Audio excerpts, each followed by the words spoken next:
Queridos irmãos e irmãs, eu saúdo a todos vocês com a paz do Senhor. Eu sou o pastor Fábio Henrique, superintendente geral da Escola Bíblica Dominical da Assembleia de Deus em Mossoró, no Rio Grande do Norte, e você está no programa EBD em Síntese.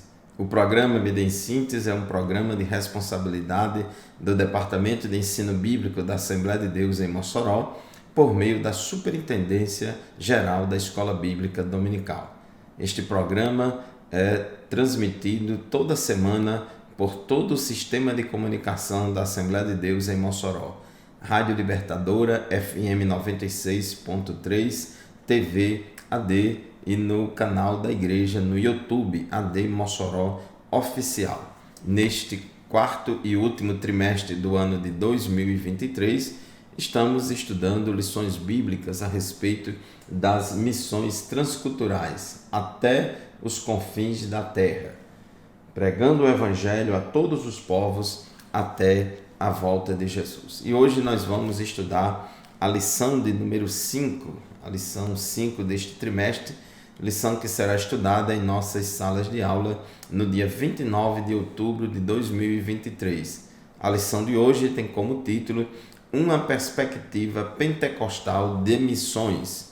O texto áureo da nossa lição de hoje se encontra em Atos dos Apóstolos, capítulo 1, versículo 8, que diz assim: Mas recebereis o poder do Espírito Santo que há de vir sobre vós, e ser-me-eis testemunhas, tanto em Jerusalém, como em toda a Judéia e Samaria, e até aos confins da terra.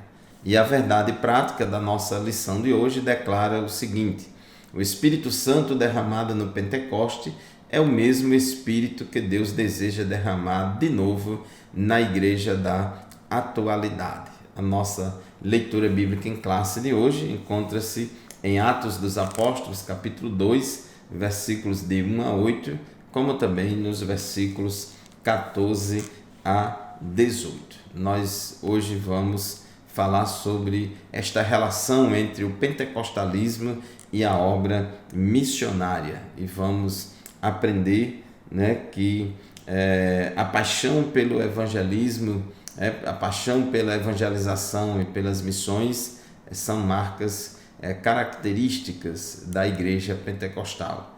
Depois do surgimento do movimento pentecostal no mundo, o trabalho de evangelização, de missões transculturais se espalhou bastante, a igreja cresceu bastante no poder e na unção do Espírito Santo, de sorte que hoje em dia a maioria dos cristãos evangélicos do mundo é de tradição pentecostal carismática.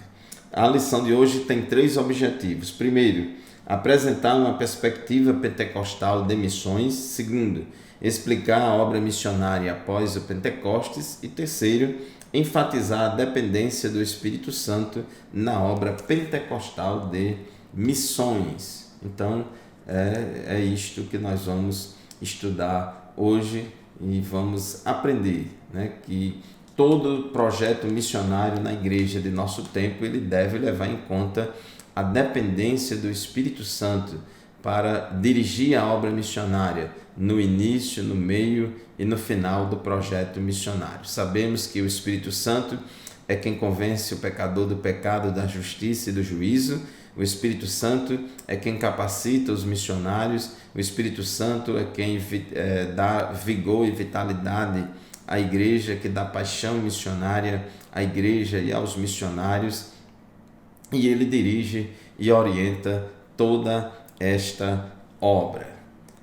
Tópico 1 da nossa lição, uma perspectiva pentecostal de missões. O nosso comentarista aqui fala logo no tópico 1.1 que somos evangélicos.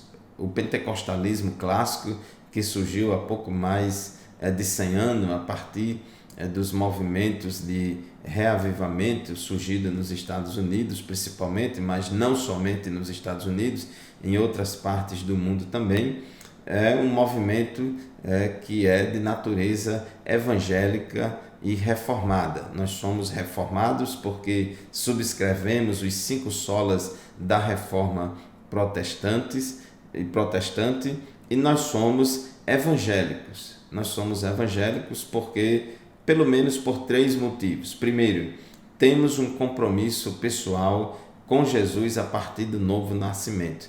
Nós, pentecostais, pregamos a necessidade do novo nascimento para todas as pessoas.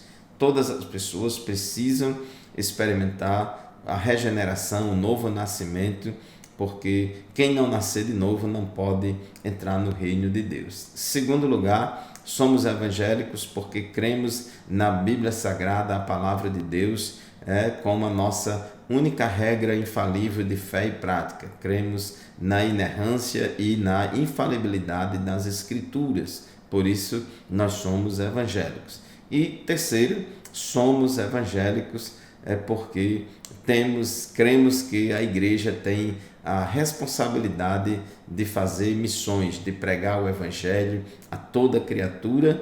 Todos pecaram e destituídos estão da glória de Deus, e a igreja tem o dever de anunciar o evangelho a todas as pessoas. Então essas 3 características, ela marcam bastante, caracteriza a igreja pentecostal, como nós na Assembleia de Deus, como evangélicos. Todo mundo precisa experimentar a experiência do novo nascimento, da regeneração. Cremos na inspiração, na inerrância e na infalibilidade das Escrituras. E terceiro, na necessidade da igreja fazer a obra missionária aqui, ali, além e acolá. Diz a Bíblia Sagrada em Atos 1:8, e foi o texto áureo que nós lemos há pouco tempo aqui: mas recebereis o poder do Espírito Santo que há de vir sobre vós, e ser-me-eis testemunhas, tanto em Jerusalém como em toda a Judéia e Samaria e até aos confins da terra. E somos pentecostais. Por que nós somos, além de ser evangélicos, somos pentecostais? O pentecostal é caracterizado como aquela pessoa que crê, ensina, busca e recebe o batismo no Espírito Santo e os dons espirituais. Nós somos continuistas, cremos na atualidade de todos os dons espirituais e ministeriais. Cremos que a experiência do batismo no Espírito Santo que experimentamos hoje não é diferente daquela registrada no livro de Atos dos Apóstolos. Como pentecostais clássicos, nós cremos que o batismo no Espírito Santo é uma experiência distinta da salvação, é uma experiência distinta da regeneração e é uma experiência evidenciada fisicamente pela glossolalia, pelas línguas estranhas, conforme diz Atos capítulo 2, versículo 4. E todos foram cheios do Espírito Santo e começaram a falar noutras línguas, conforme o Espírito Santo lhes concedia que falassem. Então, conforme Atos 2, Atos 10, Atos 19, mostra claramente que quando aquelas pessoas foram cheias do Espírito Santo, elas passaram a falar noutras línguas. Então, nós, como pentecostais clássicos, defendemos a doutrina do batismo no Espírito Santo como um revestimento de poder do alto para que a igreja faça a obra do Senhor com mais eficiência, e cremos que esta experiência é distinta da regeneração, é distinta da salvação e está disponível a todo crente, como disse Pedro, porque a promessa vos diz respeito a vós, a vossos filhos e a todos os que estão longe e a tantos quantos Deus, nosso Senhor, chamar. E essa experiência é para a igreja durante todo o período dos últimos dias. Quando perguntaram lá no dia de Pentecostes e questionaram os apóstolos a respeito daquelas línguas estranhas, Pedro se levantou e citou a profecia de Joel, e Pedro disse que isso que vocês estão ouvindo e vendo é o que está escrito lá no profeta Joel, que disse que nos últimos dias derramarei do meu espírito sobre toda a carne. E essa expressão últimos dias refere-se ao período entre a primeira e a segunda vinda de Cristo. Então nós, enquanto a igreja estiver aqui na terra, ela precisará fazer a obra missionária, precisará cumprir a grande comissão de pregar o evangelho a toda criatura, de fazer discípulos de todas as etnias, de todas as nações, e ela só vai fazer isso de forma eficaz, na quantidade e na qualidade que Deus deseja, se ela for revestida do poder e da unção do Espírito Santo, e é isso o que vemos no livro de Atos dos Apóstolos. Então, meus irmãos, os pentecostais têm uma contribuição muito grande na obra missionária, porque desde o seu nascedouro nós temos esse senso de urgência da evangelização local, regional e transcultural. Muito bem, meus irmãos, chegamos ao final do primeiro bloco do programa EBD em Síntese de hoje. Vamos fazer um breve intervalo, daqui a pouco a gente volta, não sai daí. Amém, meus irmãos, estamos de volta para o segundo bloco do programa EBD em Síntese. Estamos hoje estudando a lição de número 5, que tem como título Uma Perspectiva Pentecostal de Missões. Estávamos falando no bloco anterior que nós somos evangélicos porque cremos nas Escrituras como a nossa única regra infalível de fé e prática, pois ela é a inspirada, inerrante e infalível Palavra de Deus. Cremos que todas as pessoas têm a necessidade de experimentar a regeneração, o novo nascimento, porque quem não nascer de novo não será salvo. E cremos também na obrigação da igreja de pregar o evangelho a toda criatura, de fazer a obra missionária, fazer discípulos de todas as nações, todas as etnias. E somos pentecostais porque cremos na atualidade do batismo no Espírito Santo e dos dons espirituais como capacitações divinas do cristão, como um revestimento de poder à igreja. E esse revestimento de poder que Deus dá à igreja por meio do batismo no Espírito Santo é uma capacitação para que a igreja faça a obra de Deus com mais eficiência. Para cumprir a tarefa da grande comissão, a igreja precisa dos dons espirituais e ministeriais, precisa da unção e do poder do Espírito Santo para fazer a obra de Deus com mais eficiência, com mais eficácia. Então, meus irmãos, esse é um diferencial do povo pentecostal, das igrejas pentecostais, que são as igrejas que mais crescem em todos os lugares do mundo. Em todos os lugares do mundo, em todas as culturas da terra, as igrejas que mais crescem, que mais realizam missões locais, regionais e transculturais são as igrejas pentecostais, e o diferencial delas está justamente nessa ênfase no Espírito Santo, dar lugar ao Espírito Santo para que o Espírito Santo assim nos oriente nesta grande obra. O tópico 2 da nossa lição fala sobre a obra missionária depois do Pentecostes. Tópico 2.1, a causa da obra missionária da primeira igreja. A descida do Espírito Santo no dia de Pentecostes é o acontecimento que impulsiona a obra missionária da igreja. Jesus, quando ressuscitou, após ressuscitar, ele apareceu aos seus discípulos, conforme Lucas 24, 47 e 49, dizendo aos seus discípulos que pregassem o arrependimento para perdão de pecados a todas as nações, começando por Jerusalém. Então Jesus deu a ordem, Lucas 24, 47. Pregue o arrependimento para perdão de pecados em todas as etnias, em todas as nações, começando por Jerusalém. Mas no versículo 49 Jesus disse: eu lhes envio a promessa de meu Pai, mas fiquem na cidade até que sejais revestidos do poder do alto. Então observe que Jesus mandou os discípulos irem fazer missões transculturais em todas as nações, mas diz: mas antes, porém, ficai na cidade de Jerusalém, até que do alto sejais revestidos de poder. Então, Jesus disse aos discípulos que, uma vez capacitados pelo poder do Espírito Santo, eles seriam suas testemunhas até os confins da terra. Atos 1 e 8, que é o resumo do livro de Atos dos Apóstolos, é Atos 1 e 8, quando Jesus disse aos seus discípulos, momentos antes da sua ascensão ao céu: mas recebereis o poder do Espírito Santo que há de vir sobre vós. Para quê? Esse poder do Espírito Santo? Simplesmente para ficar falando línguas estranhas? Não, para que vocês sejam minhas testemunhas, tanto em Jerusalém, como em toda a Judéia e Samaria e até aos confins da terra.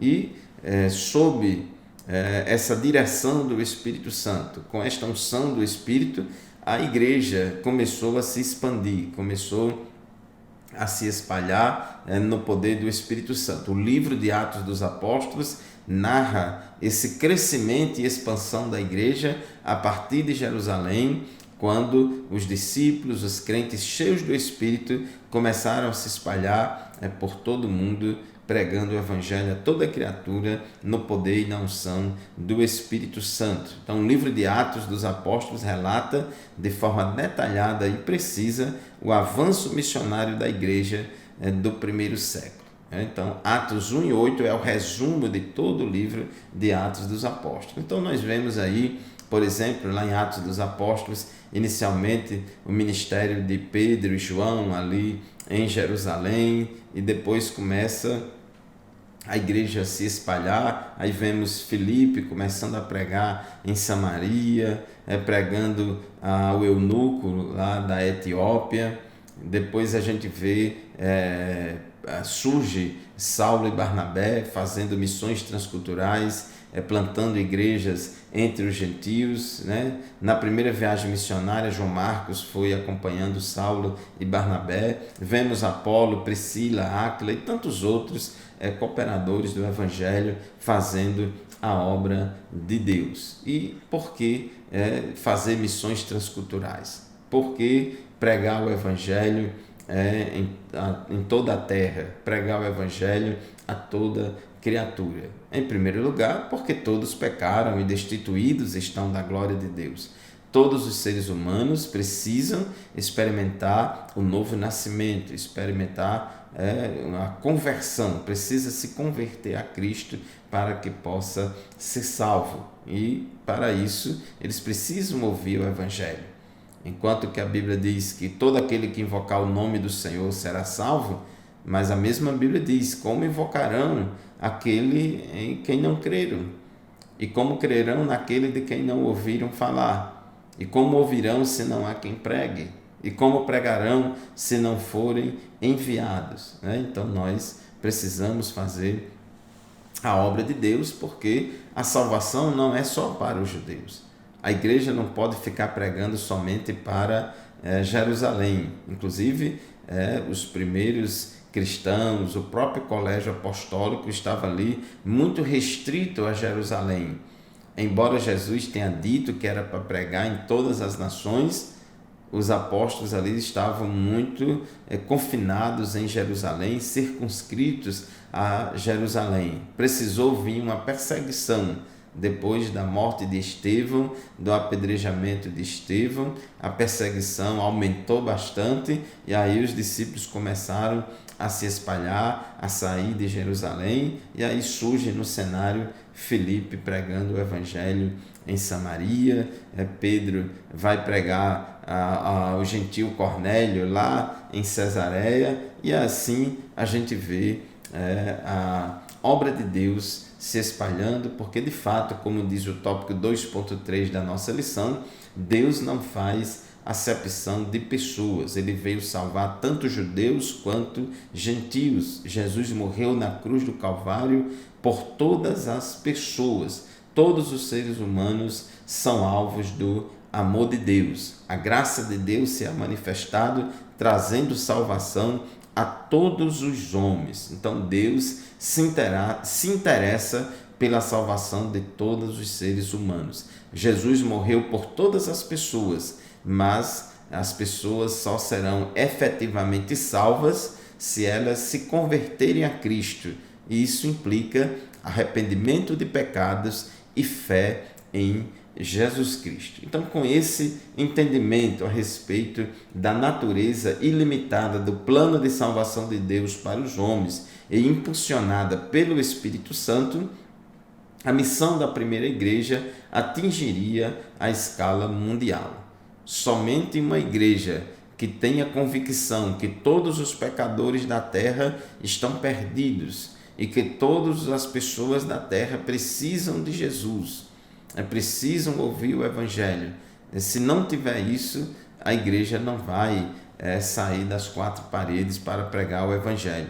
E a ação do Espírito Santo na igreja, dando esse entendimento, dando essa luz, criando essa mentalidade na igreja, criando esse fervor evangelístico. Se não for o Espírito Santo para fazer isso dentro da igreja, essa igreja não vai se interessar de fazer missões transculturais. Então, a presença e a ação do Espírito Santo na igreja, a igreja que dá lugar ao Espírito Santo, é uma igreja que é uma igreja missionária, vai se envolver cada vez mais com a obra missionária local, regional e transculturais, e os frutos vão surgindo.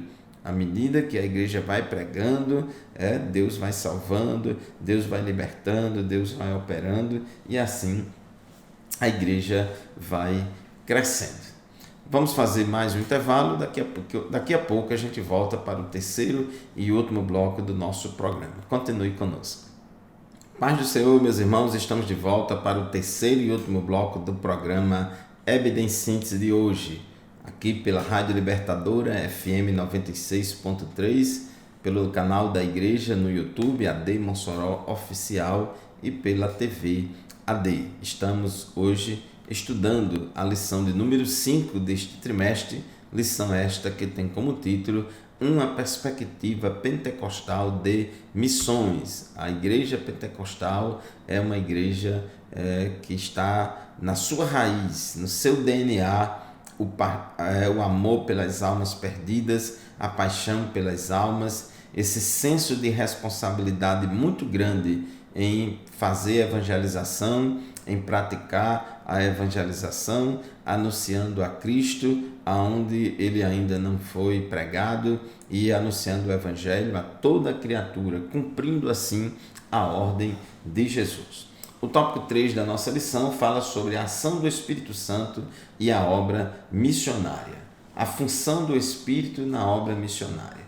Dentre as muitas funções do Espírito Santo estão as de ungir, inspirar, separar e enviar homens e mulheres para os quatro cantos da terra como missionários do Senhor. O Espírito Santo, ele é quem dá vida à igreja, ele chama, ele capacita, ele unge, ele dirige, ele vocaciona os crentes para fazer a obra de Deus, concede dons espirituais, dons ministeriais, e assim ele vai trabalhando no meio do seu povo. Vemos esse princípio com o nosso Senhor Jesus Cristo, que foi ungido pelo Espírito Santo para o exercício do seu ministério. Lá em Lucas, no capítulo 4, Jesus abriu lá o livro do profeta Isaías e leu lá a profecia de Isaías que se referia a Jesus, que diz assim: o Espírito do Senhor está sobre mim, porque ele me ungiu para pregar boas novas aos pobres. Ele me enviou para proclamar liberdade aos presos e recuperação da vista aos cegos, para libertar os oprimidos e proclamar o ano da graça do Senhor. Então, Jesus ele foi ungido pelo Espírito Santo para fazer a obra de Deus. Nós vemos também em Atos 4:31 sobre essa ação do Espírito Santo na igreja, dando ousadia, dando coragem. Aqui em Atos 4:31 nós observamos que os discípulos, após serem perseguidos e ameaçados e proibidos de pregar o Evangelho, eles oraram ao Senhor, a igreja se reuniu em oração e pediu a Deus: agora, Senhor, considera as ameaças deles e capacita os teus servos para anunciarem a tua palavra corajosamente. Estende a tua mão para curar e realizar sinais e maravilhas por meio do nome do teu santo servo Jesus. E diz o versículo 31 que, depois de orarem, tremeu o lugar em que estavam reunidos. todos ficaram cheios do Espírito Santo e anunciavam corajosamente a palavra de Deus. Observe aí que, como consequência deles terem ficado cheios do Espírito Santo, eles anunciaram com ousadia a palavra de Deus. Eles estavam evangelizando, foram presos, foram proibidos de pregar, aí depois eles foram soltos e eles se reuniram e foram orar a Deus, buscando de Deus a ousadia, buscando de Deus a coragem, a ousadia para continuar pregando o Evangelho. E a Bíblia diz que, enquanto eles estavam reunidos nesta reunião de oração, o lugar em que eles estavam tremeu e eles foram cheios do Espírito Santo. E a partir daí começaram a falar com ousadia a palavra do Senhor. Então o Espírito Santo, ele é quem dá essa capacidade, essa ousadia. Atos 9:31 diz que a igreja passava por um período de paz em toda a Judéia, Galiléia e Samaria. Ela se edificada e encorajada pelo Espírito Santo, crescia em número, vivendo no temor do Senhor. Observe que o Espírito Santo encoraja a igreja, dirige a igreja, orienta a igreja. É o Espírito Santo que dá paixão pelas almas, é o Espírito Santo que capacita o crente a fazer a obra missionária. Tópico 3.2. O Espírito Santo capacita para a obra.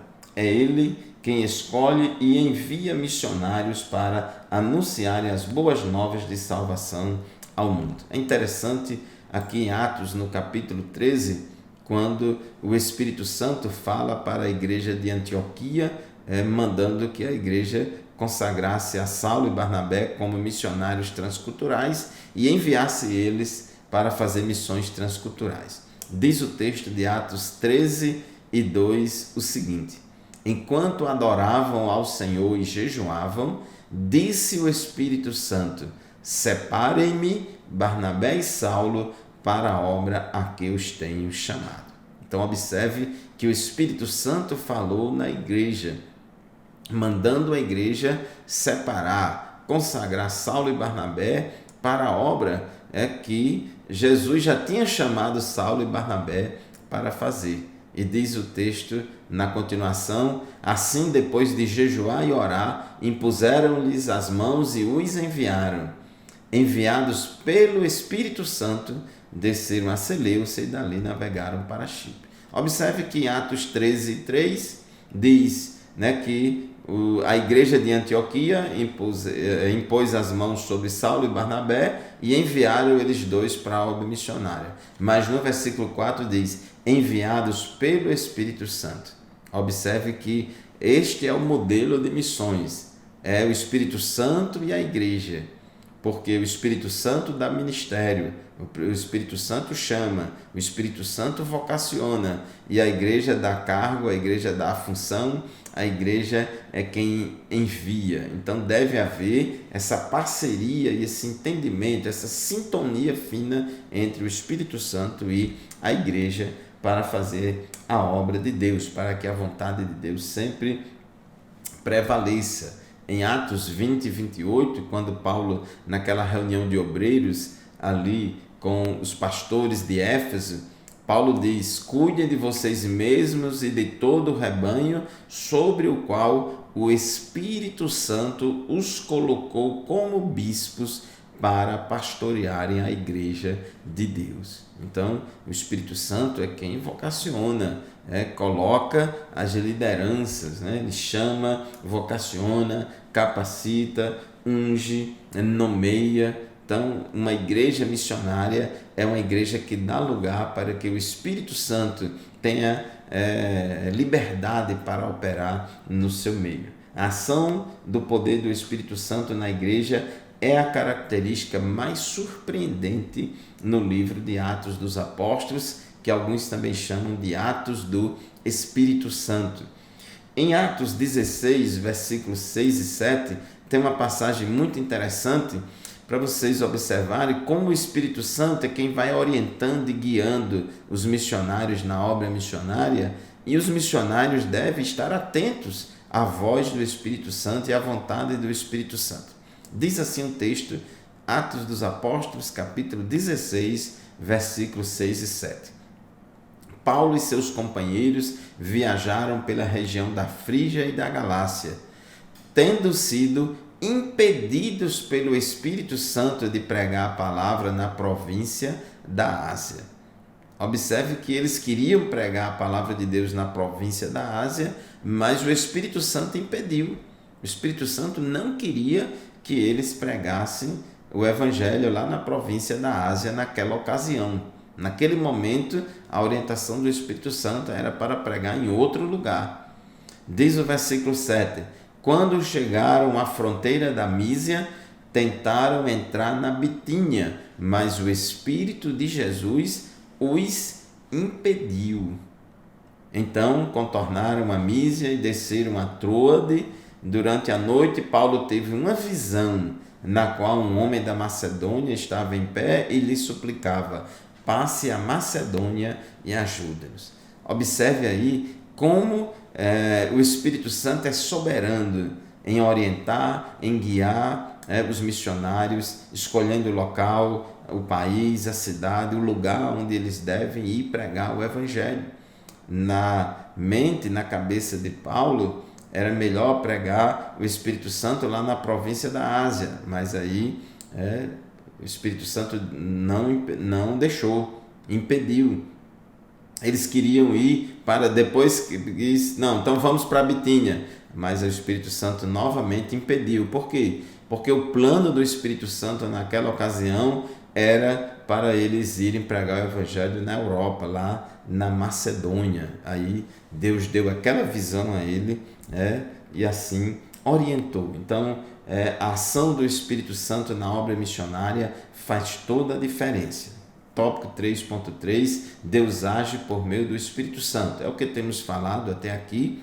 Por exemplo, os apóstolos não saíram de Jerusalém para pregar o evangelho em Samaria e outros locais, por exemplo, mas o diácono Filipe foi usado pelo Espírito Santo para ir a Samaria pregar o evangelho. A Bíblia não diz ali em Atos que os apóstolos de Jerusalém mandaram Filipe pregar o evangelho em Samaria.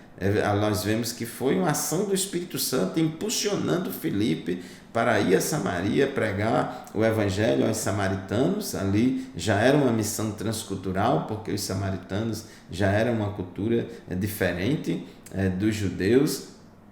Pregaram ali o evangelho, depois o Espírito Santo mandou Filipe pregar o evangelho ao etíope, e assim, irmãos, a igreja que dá espaço para a atuação do Espírito Santo será um celeiro de evangelização com eficácia e direção divina. Portanto, essa perspectiva de atividade do Espírito direta na obra missionária é uma ênfase do pentecostal, dos pentecostais. Então, concluindo a nossa lição de hoje, nós, pentecostais clássicos, cremos, buscamos, recebemos e ensinamos e pregamos o batismo no Espírito Santo e os dons espirituais como capacitações divinas para a igreja fazer a obra missionária com mais eficiência. É indispensável para qualquer projeto missionário que toda a obra comece e termine sob o poder e a direção do Espírito Santo. Lá em Lucas 24:47, Jesus mandou os discípulos pregar o arrependimento de pecados em todas as nações. Mas no versículo 49 ele diz, antes, porém, ficai em Jerusalém, até que do alto sejais revestidos de poder, porque o poder e a unção do Espírito Santo na vida do missionário é fundamental, é essencial para que ele faça a obra de Deus com mais eficiência. Muito bem, meus irmãos, chegamos ao final de mais um programa Eben em Síntese. Muito obrigado pela sua audiência, muito obrigado por nos acompanhar semanalmente. Que Deus abençoe você e a sua família. E lembre-se, este programa e nenhum outro substitui a aula presencial na Escola Bíblica Dominical, lá na nossa congregação, onde cada um de nós se congrega. Deus abençoe, muito obrigado e a paz do Senhor.